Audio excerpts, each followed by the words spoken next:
everyone, long time no see. So I've started with this Raising Cane image from the cat's pajamas. I'd stamped it onto CC Designs Copic cardstock with Memento ink and then trimmed it out before I started coloring. And I started with W1, then I went in with W3 and then W5 of my Copic markers. And then I blended out the darkest with the W3, and then I went back in with my W1 to blend it even further. And then finally I went over all of it with my W00 to blend everything together. And then once that was blended, I went in and did his nose, and I started with C8, and I purposely left a teensy little bit of white there. And then I went in with C10, and since it was such a small area, it kind of blended itself, but I took the C8 again and very lightly blended it and just left that little spot of white, so it gives it an instant little highlight. And then for the red, I'm actually using R56. So I went in, colored his little hat and stripes on the candy cane. And then I went in with R59 to add all the darker areas. And then I blended those back together again with R56. And then I took my BG000 and lightly went over the edges of his little fur trim on his hat and the white stripes on the candy cane.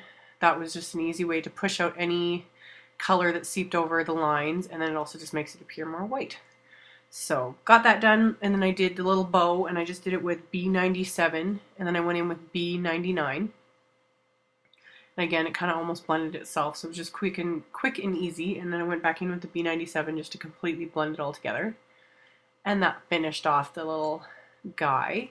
And then I'm using pattern paper from Echo Park's Winter Park 6x6 pack, and I die cut a circle with my Spellbinders die for the little main image, and then I wanted to make it look like he's kind of sitting on a snowdrift, so I die cut another circle from white cardstock, and then I just used a pencil and freehand drew a little snowdrift, and then trimmed that out with my scissors, and I've got it like that. And I decided I wanted to have kind of two drifts, so I held the second one on the other part of the circle, and then again freehand drew another piece just in a different shape, and then trim that out.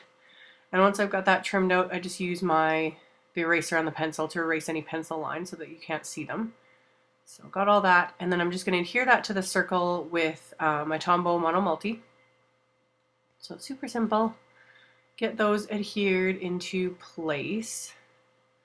So really easy, and it makes it easy to adhere them when I die cut it first with the same size circle so that I don't have to trim off any excess. So I've got that, and then I wanted you to be able to see, or like anyone obviously, to be able to see the definition of the little snowdrifts, because the white on white you can't really see that there's two. So I just used my Mono Multi again, just along the edges of the snow. And then I just used this is Stampin' Up's Dazzling Diamonds, so any like clear-ish iridescent glitter would work.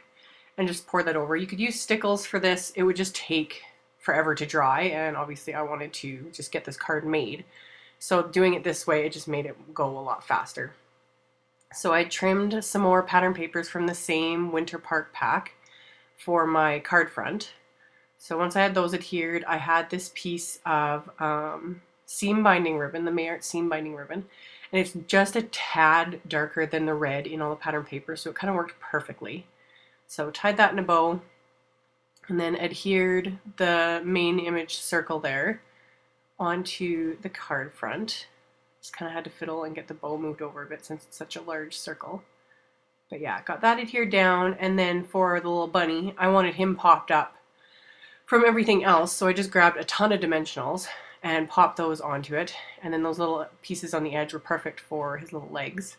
So got that on there, popped, and then popped him over top of the little snowdrifts.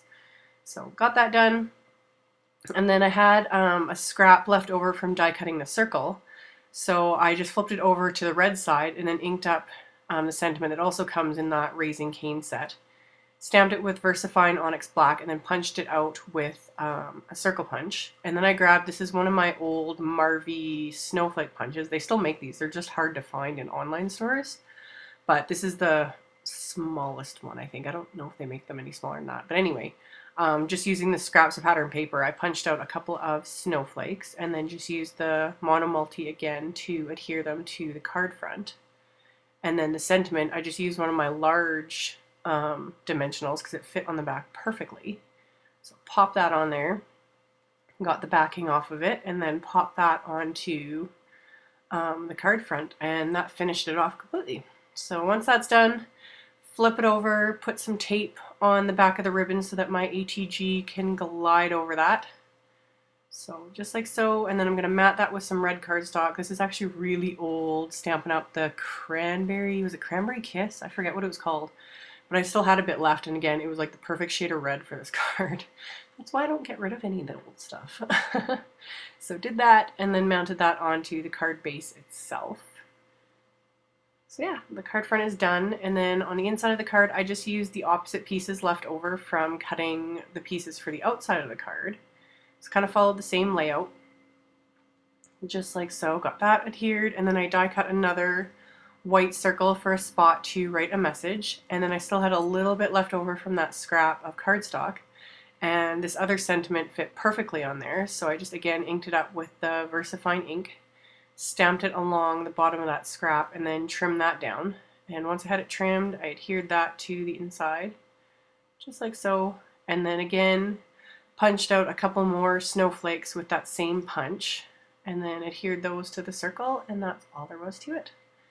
So I'm going to adhere that to the inside of the card, and that's that. So as always, there will be a link below this video with links to all the supplies used. Thank you guys so much for watching, and I will hopefully see you all soon. Have a great day, everyone. Bye!